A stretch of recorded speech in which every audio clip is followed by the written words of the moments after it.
জন্ম হতে আমি তত্ত্বের খনির সাধারণ কর্মী হয়ে এসেছি।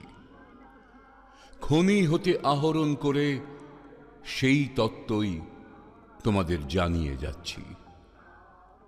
তোমরা নিশ্চিন্ত থেকো, বিশ্ব প্রকৃতি হতে আমাকে অসীম ক্ষমতা দিয়েই পাঠানো হয়েছে। দ্বন্দ্ব ও সমস্যার মাঝে মন্ত্রমূলক গুরুর বাণী ও নির্দেশ যন্ত্রের মতো কাজ করবে। পথ চিনে নিতে তখন আর কোনো অসুবিধা হবে না।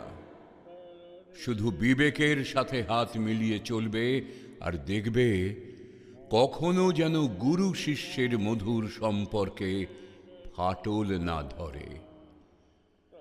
তৈরি হওয়ার মন্ত্র, স্ফুরণের মন্ত্রই দেওয়া হয়েছে তোমাদের। জাগ্রত করেই জাগরণের মন্ত্র দেওয়া হয়েছে। মন্ত্র তাই জাগবেই, সে দায় দায়িত্ব আমার। শ্রী শ্রী ঠাকুর বালক ব্রহ্মচারীর ভাষণ নিয়ে রচিত হয়েছে অনেকগুলি গ্রন্থ। এমনই এক গ্রন্থ নাম অমৃত। এই অমৃত গ্রন্থ পাঠ করেছেন শ্রী সতীনাথ মুখোপাধ্যায়।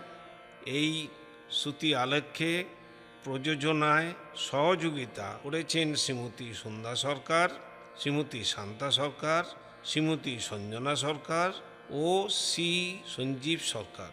প্রযোজনা ও নিবেদন করছি শ্রী শ্রী ঠাকুরের আশীর্বাদ প্রার্থী আমি শঙ্কর সরকার। রাম ও নারায়ণ রাম। 17 ফেব্রুয়ারি 1957 শ্যামবাজারের ভূপেন বোস এভিনিউয়ের বাড়িতে শিষ্য, ভক্ত, সন্তানদের বিরাট সমাবেশ। তত্ত্ব ও মার্গদর্শনের ক্লাস বসেছে। শ্রী শ্রী ঠাকুর শূন্য বিষয়ে এক মনোজ্ঞ আলোচনা করলেন।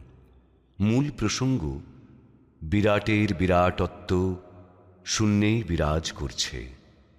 শিরোনাম মহাশূন্য, মহাচেতনার সাগর। কি অবস্থায় থাকতে হবে সেটা ভেবে নিয়ে কাজে নামতে হবে। স্বাভাবিক আইনের সাথে যে নিজের আইন, সেই আইনের সঙ্গে সমন্বয় রাখাই হচ্ছে কাজ। এই স্বভাবই প্রকৃতির প্রকৃতিস্থ রূপ। প্রকৃতির নিয়ম অনুযায়ী এই স্বরূপের স্বরূপত্ব আগে জানা দরকার।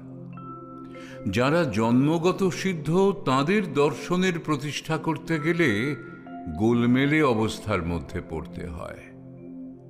প্রকৃতির সঙ্গে সংযোগ রাখতে গেলে প্রাকৃতিক নিয়মে চলতে হয়। শাস্ত্রজ্ঞরা কখনো ভগবানকে স্বীকার করে বলেছেন আছে, আবার কখনো বলেছেন নেই। এই আছে এবং নেই জন্মগত মহানের বেলায় প্রযোজ্য হয়।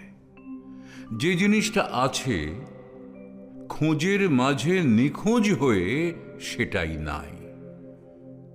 আবার নাই হতে আরম্ভ করলে নাই এর মাঝেই আছে, হয়ে রয়েছে এই জগৎ, এই অনন্ত গ্রহ নক্ষত্রপুঞ্জ। পূর্ণতাকে পূর্ণ বিকাশ করা যায় পূর্ণ বেগে ধাবিত হলে।